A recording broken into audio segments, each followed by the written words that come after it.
playing her guitar in front of a restaurant, and I call this the tip jar. I just had to take a picture of her. She was so into her music that she was like zoned out on everybody around her and just, you know. Yeah. And then I had this gentleman. He was my Scratchboard. I go into the portrait forum too, and he was my partner. Every year they have, if you go into the portrait forum during October, they have a portrait switch with a partner. They get you with a partner, and they draw your portrait or paint it or whatever, and you do the same for them and you send it off. Unfortunately, this gentleman disappeared and I haven't seen him. I mean, I haven't heard from him anymore. He did start my portrait because I did get to see it, part of it that he started, and then finally he dropped out of the face of the earth. And, yeah, because of the clay when they pour it on the thing, it Oh, goes is that what around. that's from? I was wondering why I was getting those. I think it's actually a circular sander Uh-huh. that they sand the No, boards okay, to. yeah, that's. So I started going into the erase. Most of my portraits and stuff that I've been doing erasers, and each eraser has its own different that eraser. Either it'll take up a lot, or it will take up very little. And I guess it's kind of like your scratching tools. You know, you either do a lot or real lightly, and the same thing is. These are all the ones that I use. All here, right here, and then this little puppy is kind of my favorite right now, but the only thing with this little thing is that once I start going, and I'm going, and all of a sudden it breaks off. Is that white plastic type eraser? Yes, you can get this at the any office supply, and I bought them they come like half a dozen to a pack. And I just keep buying erasers because I like to experiment, and I just so happen to this one in particular, I really like it. But the only thing too, I've done it to where I get it to the bottom. The thing is when I'm digging in, the edge has scraped my board, and I'm going like, oh my goodness. So like I'll go this way, but I've been trying to lean my finger against it like that so it won't break off. You know, but I've been breaking off a little bit, so I was like, oh well, they're not. And you start erasing. And what I do is like on my people right away, I'll start, it's like you're scratching, I'll start doing the highlights first and keep going and going and going. And each one of them has a different texture of erasing. Like this one is real abrasive. And what is that one? It is a typewriter eraser, but this one is the most abrasive of them all. If you really want something with texture or, you know, to get rid of it real quick, this would do it, but the only thing is that it doesn't give you that soft sheen that you need for people, you know. So if y'all want to experiment with that and that one. I may be wrong, but I think if you find them with the brushes on them, they're the really abrasive ones. And then I tried this one too.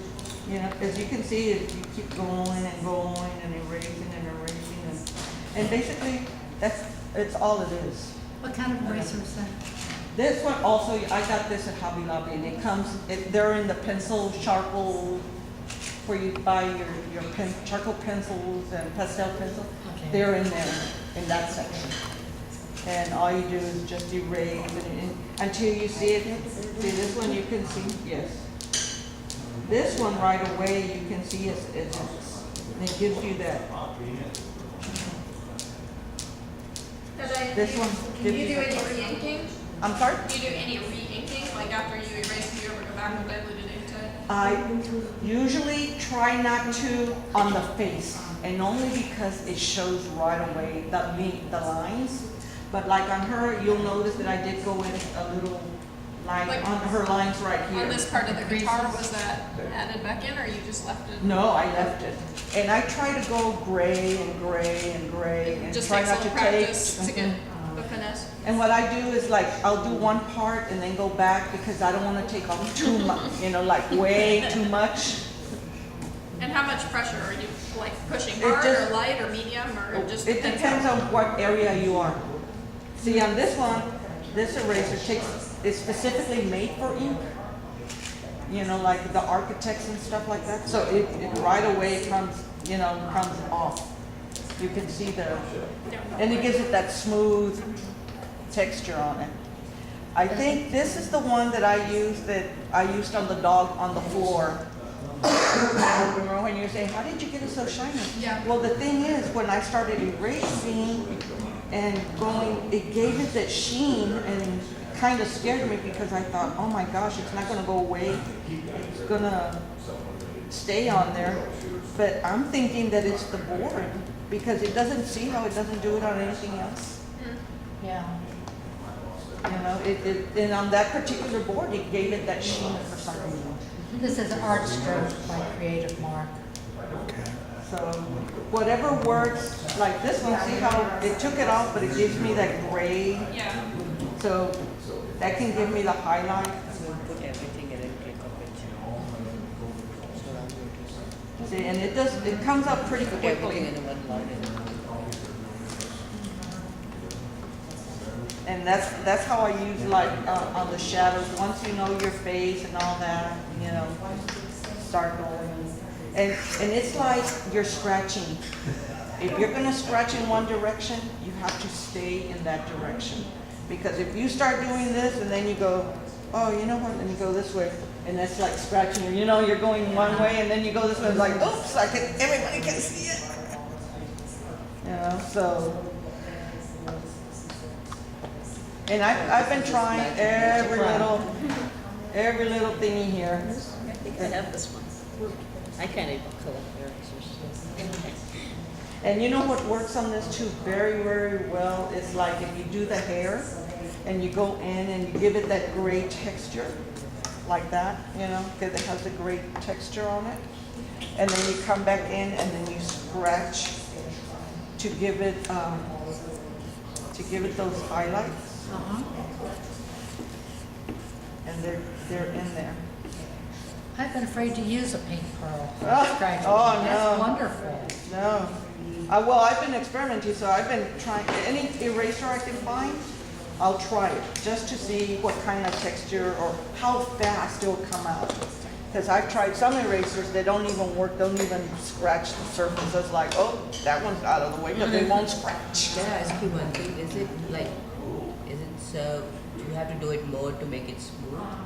Yeah, Like- and then it depends. Remember, it gotta depend on your pressure. on your eraser. Yeah, Let's like say this let's one. say you want one texture all the time, so you gotta keep that eraser. But if you want another texture, you use another eraser. I guess you have to make a. Yeah, not your chart. Well, it's like your scratching tools. You say, oh, well, this one's wider, works well for this, and this one for that. The same is going for the erasers too. If you like scratch. And when you erase, right now you're going back and forth. You just go back. Yeah, because this one, I'm pretending I'm doing hair. Okay. So and I'm going in a circular motion. So like hair or fur, it's like fur. You have to do it in that direction that it's going. That's the way with hair. You have to do it. You see it flowing. You have to go in that direction of the flow. Have you- get You've obviously done some inking on top of this. Does it take the ink okay? yes, Colored inks or? yes, It takes it right back and everything. Like on that portrait, you said you don't do really inking. What about the beard and the hair on that? Did you? Well, you know what happened with this one with him? I started doing scratching because in my mind I'm thinking this is stubble here. Yeah. So I started scratching on there and it looked awful. I mean, I was trying my 4-prong, I don't know if you've seen the 4-prong scratcher, which is this one. The 4-prong scratcher, I was doing that to do stubble, awful. And then I said, oh my gosh, maybe if I try this one, and I did try it a little bit too, and I went in and I go, I'm not gonna go any further than that.